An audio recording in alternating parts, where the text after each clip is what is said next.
today I will share my presentation, which will be not like some kind of theoretical studies, but it's more like sharing experience of what I did in data science and what it's all about and which problems we can solve with data science. So I guess it will be better if I will switch to presentation. Please tell me that everything is working fine. Can you see my screen?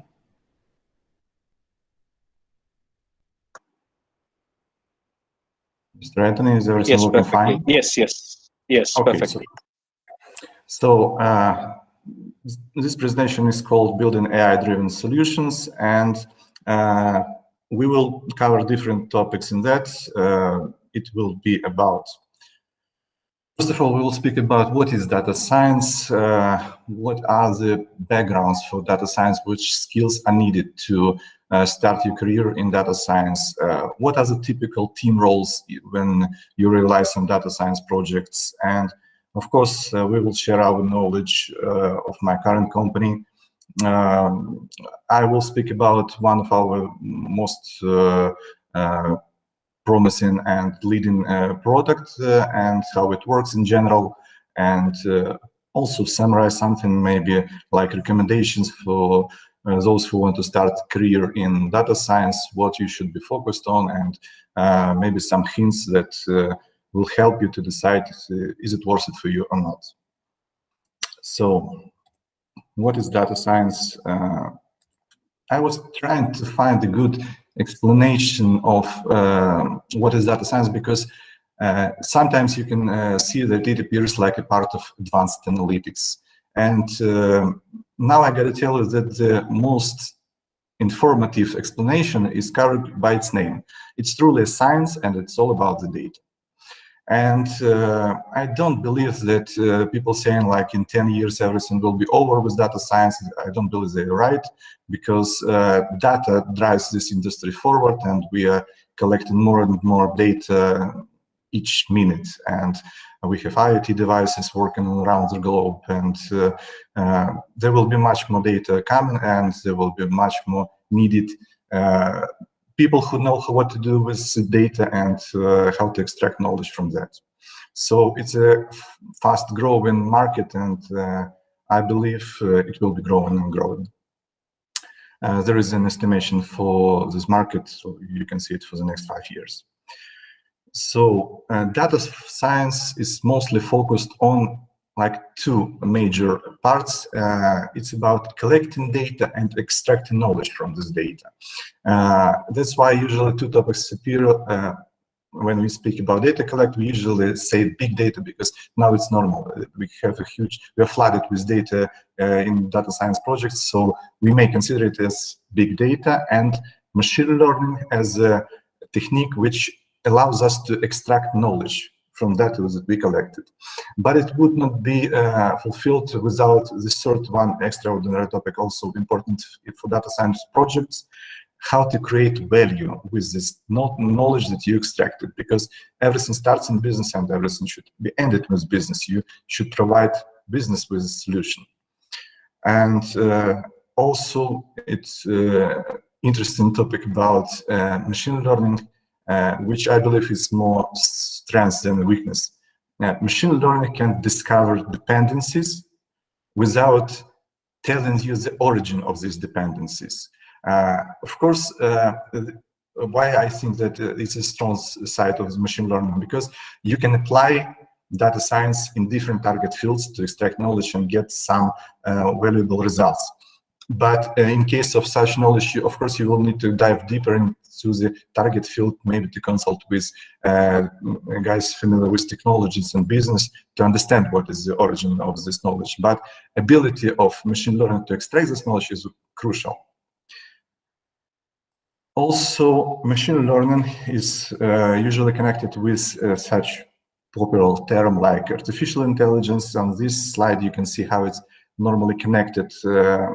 Machine learning is considered as a part of artificial intelligence topic.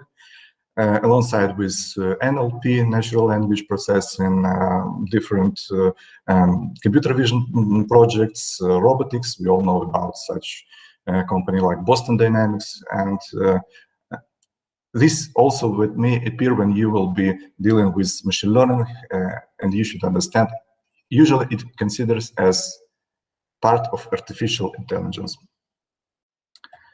So, data science, we may consider that basically it grounds on like three biggest topics.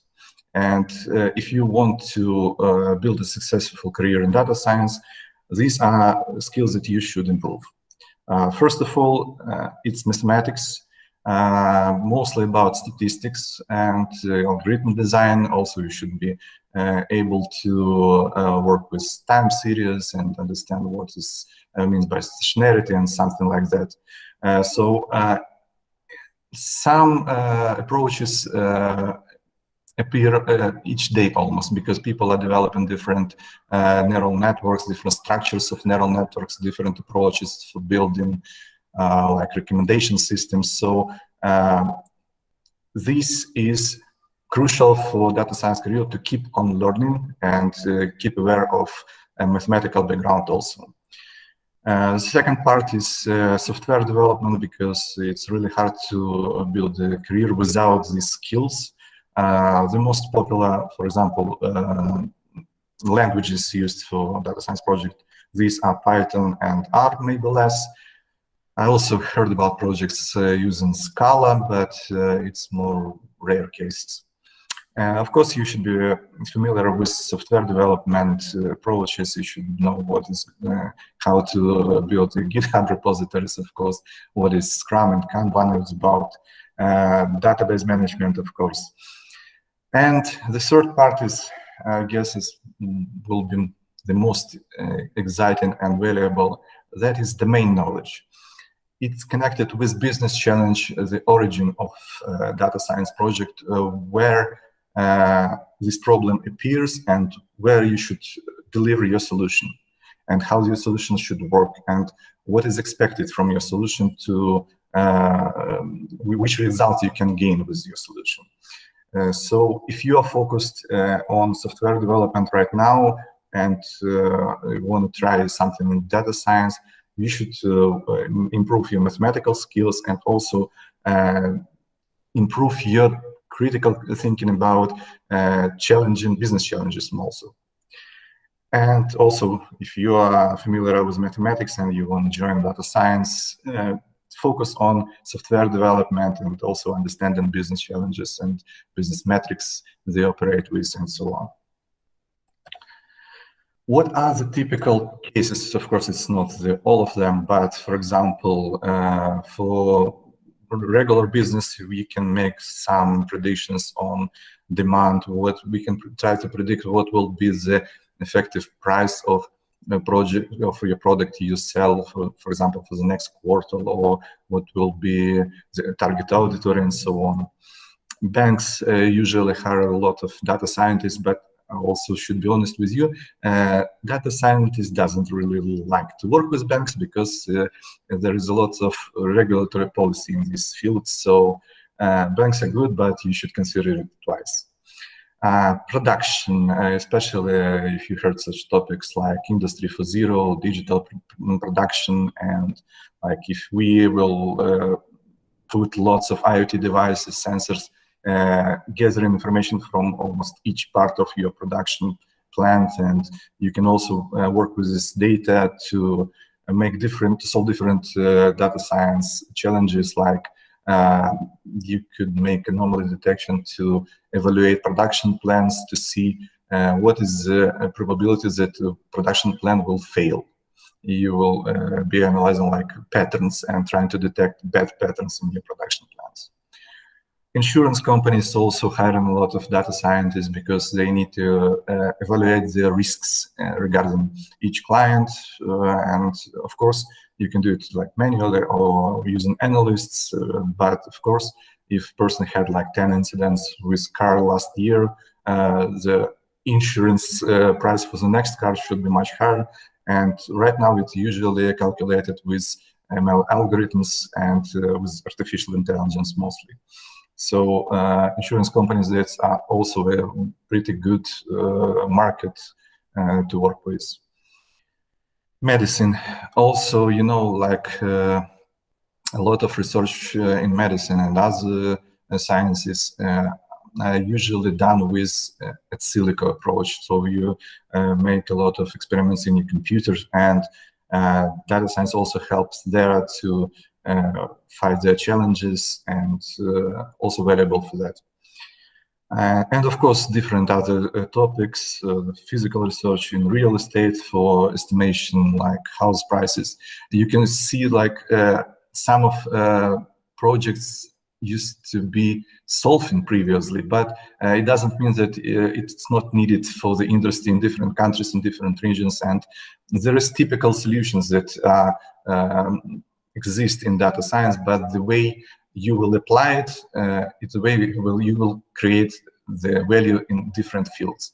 And from my own opinion, I can see right now data science as some kind of hunter for target data fields, because there's some problems, a wide range of problems we can solve with data science, but business doesn't know about our abilities. And same for data science, we know that how our recommendation system works, but we can apply it in different fields like online stores, tourism companies to get your recommendation on tours. That could be investment companies that will make the recommendations for you, what will be the best for portfolio to invest. So it will be up to you how to apply this knowledge to particular field and how to create value there. Now we will speak a little bit about typical team roles, and I want to come back to these three biggest parts of data science which we rely on. We can consider, normally we have software engineers who work as developers. We have people who do the academic science research, and they could work in mathematics. We are not considering these cases, and of course they are like business analysts working in your domain field. But regarding data science projects, you may see following roles. Data analysts. I put it here because usually they focused on like two main fields. These are people who know how basic mathematics works in terms of analyzing data to extract some maybe dependencies without applying machine learning. Also, these people, they should be familiar with SQL, they should be familiar with nice visual tools like maybe Tableau, Click, or some kind of Power BI maybe. So their responsibility should rely on domain knowledge, because they also, of course, they should understand what the business challenges, how it should be solved, and so on. But they also familiar with some basics of mathematics used for machine learning. Another typical role is data engineer. It's more with software development and also domain knowledge, because these are more like technical people, but they also should be aware of what are our business challenges we're solving, so they cannot work without this knowledge. So they also should understand. Plus, for example, in our project, data engineers also collect new data, and of course they should be able to evaluate, does this type of data that we can buy or import, is it valuable for us or not? Also, you may see in different projects like ML engineer positions. I gotta be honest, we don't have it in our project because specific of our pipeline. But for example, if that will be computer vision, like in real-time analytics, these guys will be optimizing models to get better performance and so on. They may be far from production, but they also need it for different types of projects. And also, yes, these typical roles highly dependent on project you solve. And as I said, for example, in our project, we have communication between backend and front-end part via tables. So the result of data science backend part is to calculate predictions and put it into the tables. Frontend based on Django should take this information from different tables we have and deliver it to the client. So since we're using Django as a frontend, we will be focused to improve that front-end team with full stack developers or front-end guys who know familiar with Django. At the same time, these roles can be adopted if Django will be used for backend, unlike front-end and so on. And of course, you should also keep in mind that it comes from not like data science, but it from business. You should also always focus on, you start with a business challenge, then you should decide what is needed, what kind of jobs is needed. And I can give you maybe some hint. When you start to analyze a business challenge and speak about results that it won't be delivered, needed to be delivered, usually it's normal to start with the end. So first of all, ask questions, what do we need at the end? How our solutions should look like? What is exactly the result of our job? Then ask questions about what do we have now? Then build a route from this point A to point B. That will be jobs that you are expected to do in this data science project. And then you should hire or assign people to these jobs. It's not normal to hire someone and then think about what kind of job we can deliver to this person. So it comes from business challenge, then it transforms into jobs that we are expected to do, and then people that we are expected to hire for these jobs. And now maybe closer to our experience that we gained in our Pigray AI company. It's a German-based project. It starts like 2 years ago. I started almost from the very beginning, so I could see like the whole structure was built, like the whole pipeline was developed, what was the risks on that. We are focused mostly on agricultural market initially. We are making forecasts on prices for regional commodities in Germany and on international commodities also. For now, we are predicting like dozens of different commodities, and we have good results on that. And the tools that we developed right now, that allows us to also take a look at different fields where we want to extend our portfolio of clients and also extend the range of our products we're selling. Our current goals in Pigray AI, it's of course we should be focused on creating value, because everything that we do should be appreciated by business, and we cannot just build some models and tell to our clients, take a look at this. We had a pretty low losses on accuracy. Clients doesn't need that. They need a solution from the point of your business. If you will speak about like our solution will help you to get 5 external additional dollars to each ton, they will understand that. If you will speak about sophisticated techniques you want to implement, they will not get it because they're not needed. So it's really valuable and really important to focus on values that you bring to the world. Of course, we're using machine learning and different AI topics to tackle these problems, because we are working with numeric values, but we also have NLP project ongoing, because it's also a reasonable approach to add, for example, reading news and content is also could be a valuable source for the knowledge, because news react really fast on market changes. Sometimes you just cannot get it via different macroeconomics indicators, because it may come monthly, but news can react in hours. So it also could be a reasonable source. We have ongoing a computer vision project, which focused on analyzing satellite photos. And using these satellite photos, we we'll be analyzing the crop types of fields, the phenological stage of these crop types. Later we will adopt it to make predictions on yields, on harvest, and then we'll add it to our prediction engine.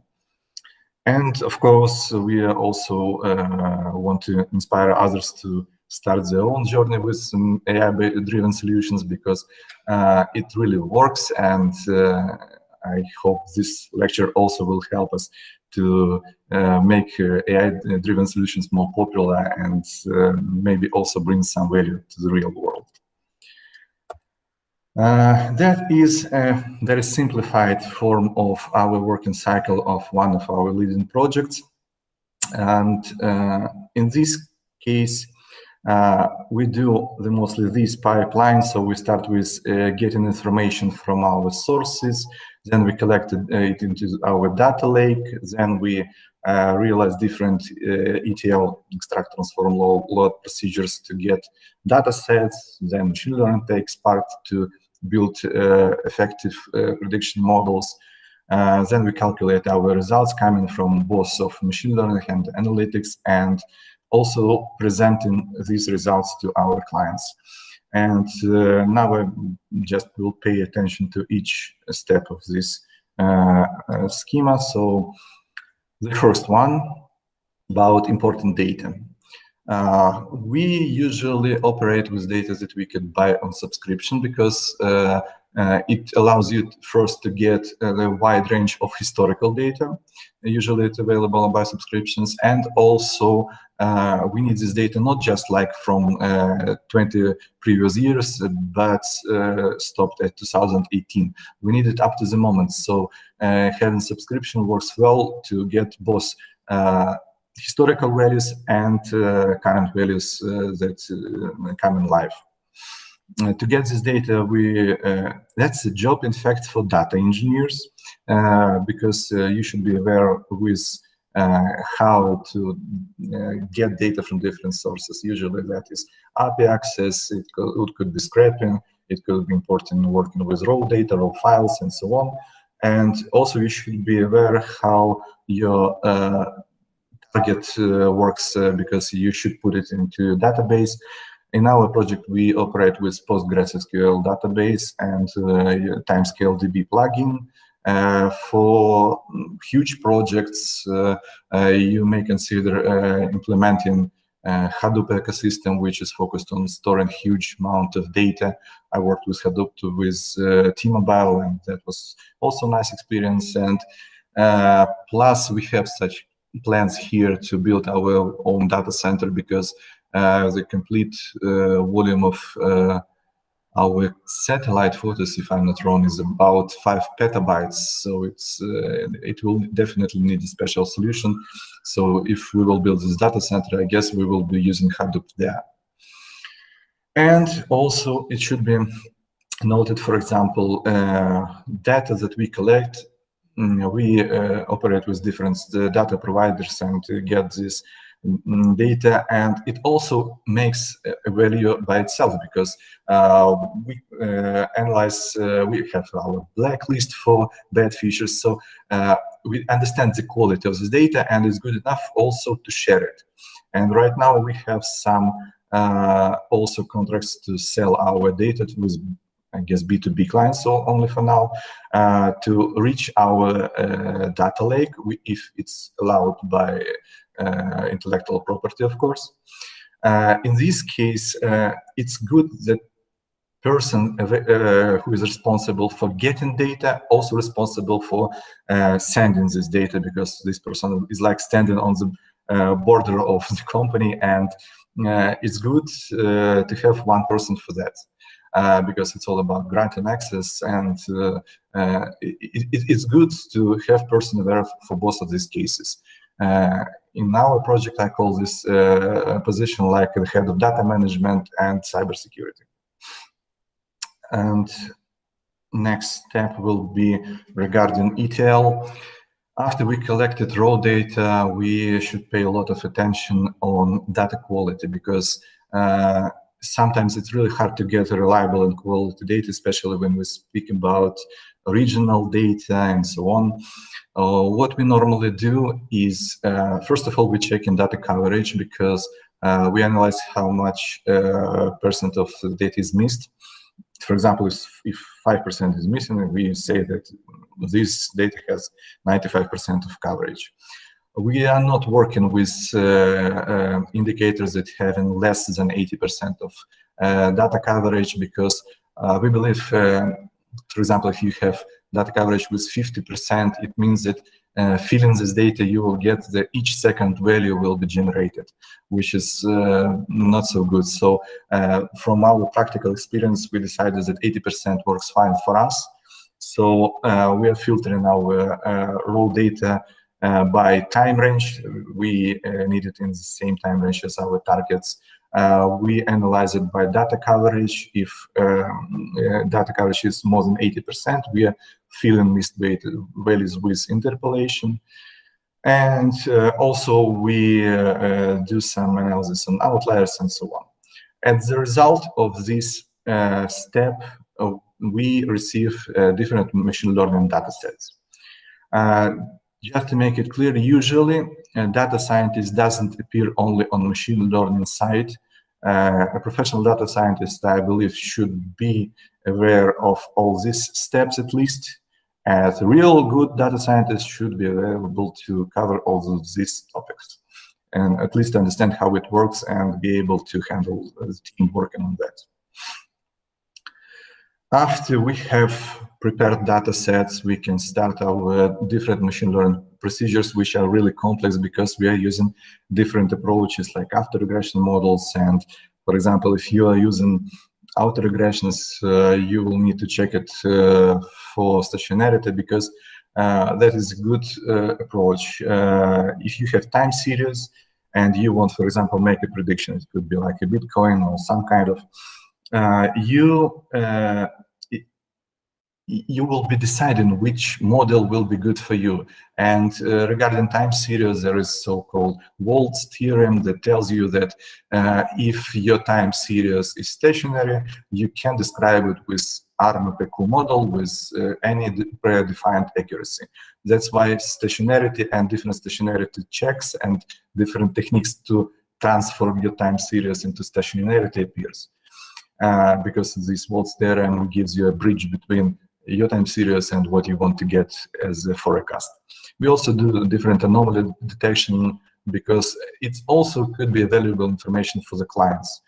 We want to show our clients lots of different knowledge that we extract. It increases the loyalty to the company because we are showing our transparency, and plus sometimes it discovers interesting and unexpected knowledge. When we preparing different features to work with machine learning, for example, in our case, usually it's enumerated in thousands of features, but it's not really effective to work with thousands of them and make predictions based on all of them. On this step, you usually may hear about such valuable procedure like feature selection. It's a step when you are selecting the most reliable and valuable feature for prediction without losing essential part of the information. And regarding predictions we do, our raw data set with features may have 4,000 or 3,000 features, but feature selection engine based on different technique will select like dozens of features to work with. So it effectively reduces the problem dimension, but also allows you to get higher results in accuracy. Of course, we do some correlation matrices and even showing it also to the clients, because it's interesting to see how different features are connected between them, and other results that machine learning can provide you. On this slide, yes, I received an agreement from our CEO to share this information. These are the results of predicting our international commodities. We started it from like a year ago, and you can see that sometimes mistake, which is calculated as a percentage of fact, difference between what we predicted and what was in fact as a percentage of fact. Sometimes it was hard, but you could see, for example, we had better results in sugar, and for now we are not recommending to invest in sugar. So based on our predictions, we should improve it. But for our core commodities like canola, wheat, corn, we are doing well, and in fact, our predictions for now, our dispersion of mistake for wheat is around 3%, maybe a little more, 3.3, which is good.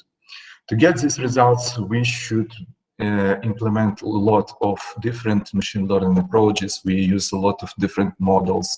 We are taking different metrics, and we are, of course, implementing our own metrics to evaluate these results. But for now it works, and right now, as I said, we are working on a possible implementation of a pig-right engine, prediction engine for different fields. So we started predicting ethanol, naphtha, and maybe we will be joining this race in energy market, electricity, carbon market also, and also maybe gas market, because it's also valuable information for farmers, which are our target B2C clients. And after that, when we have the good models that we can consider as a good model, we make a huge number of cross-check, and we say that this model is good for making prediction.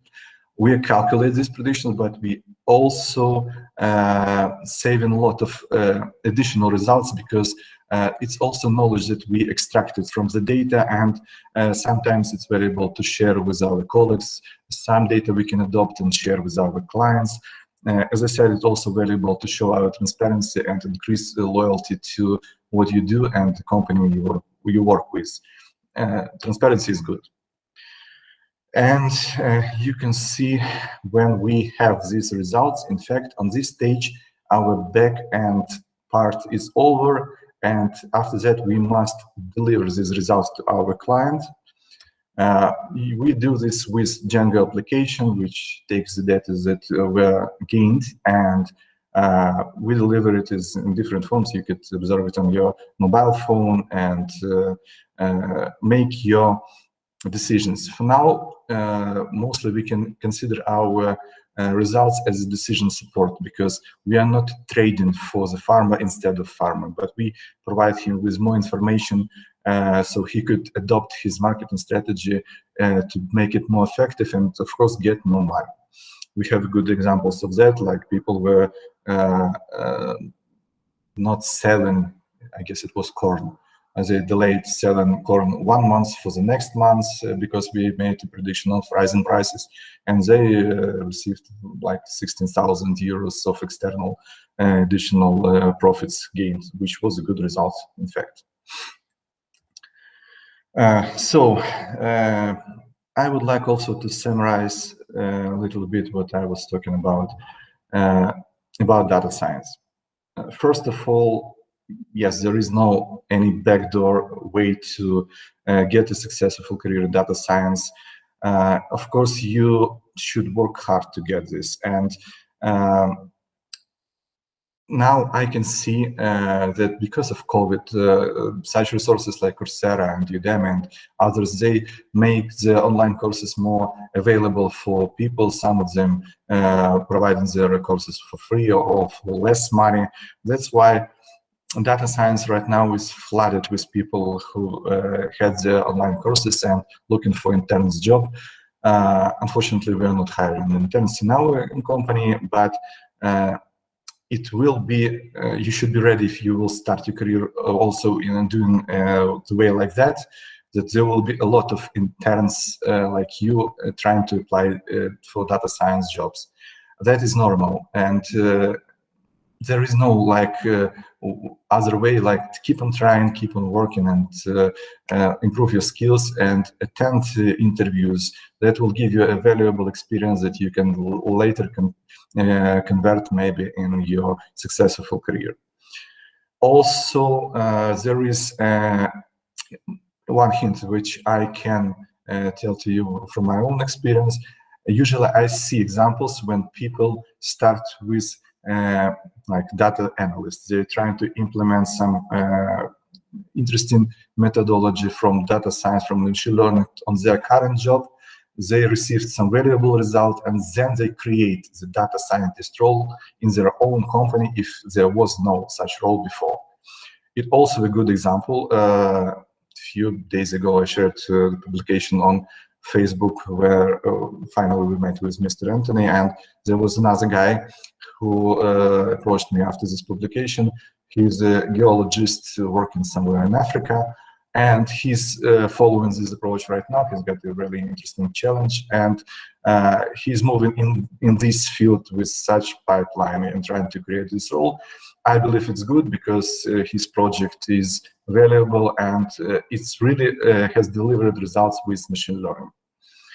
Another one things I wanted to maybe put an accent: if you will work with as a data analyst or a data engineer, sometimes I could see cases when companies are trying to build their own data science team, trying to learn data analysts with to make data scientists from data analysts or data engineers.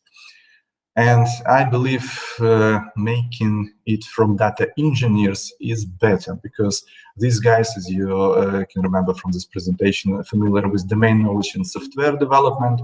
Is much more easier to teach them with some scientific backgrounds needed for the role of data scientist, rather than teach data analysts software development skills.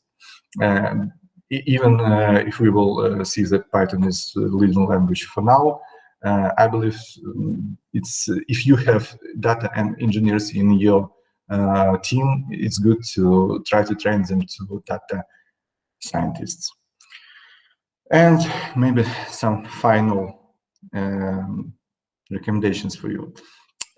Keep on learning. That's absolutely normal, because it's a growing field. New features appear each day, new neural network structures appear, and you should be aware of it because you should be in touch of what is going on in data science. And I hope such lectures also will help you with that.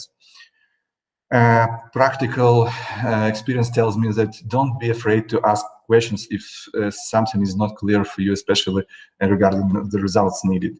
It's normal to ask hundreds of questions just to make it clear, because without this understanding, there is a risk that you will just waste your time without any reasonable results, which is not good in terms of business, of course.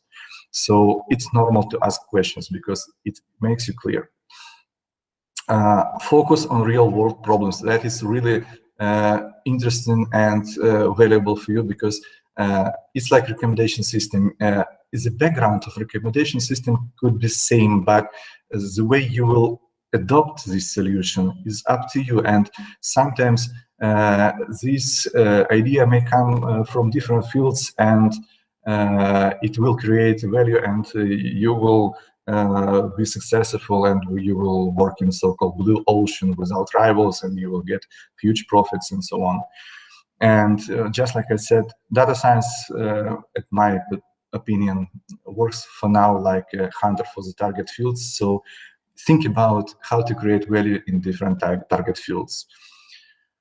Improve your soft skills. That is also needed, because especially communication skills. Communication skills, that what can drive your team to get this synergy effect, and also will get more valuable results. Plus, from my own experience, I also got to tell you that it's really hard to get senior jobs if you have poor communication skills, because it's hard for me to imagine that you can manage a team working on some complex project and if your communication skills are poor. So also focus on that. It's really valuable. If you will take some publications from World Economic Forum, and there was some articles regarding like top skills needed in 20 years. Communication skills will be there almost always. And of course, the last one, which is, I believe, is more important for you right now, because you're young, you're students, and you should believe in yourself and keep on working on this road, because Of course, there will be interviews where you will be rejected, but it doesn't mean that you should stop. And if you feel that data science is for you and you're interested in building career in data science, keep on trying, keep on working. Everything will be fine if you will be learning, if your communication skills will be okay, and if you will be focused on creating value. So these were my basic results, and I wanted to share with you. Also, I want to appreciate the open data science community. I used some materials from that, especially for team roles, and also want to appreciate this community. And that's it. Thank you, and I'm ready to answer your questions.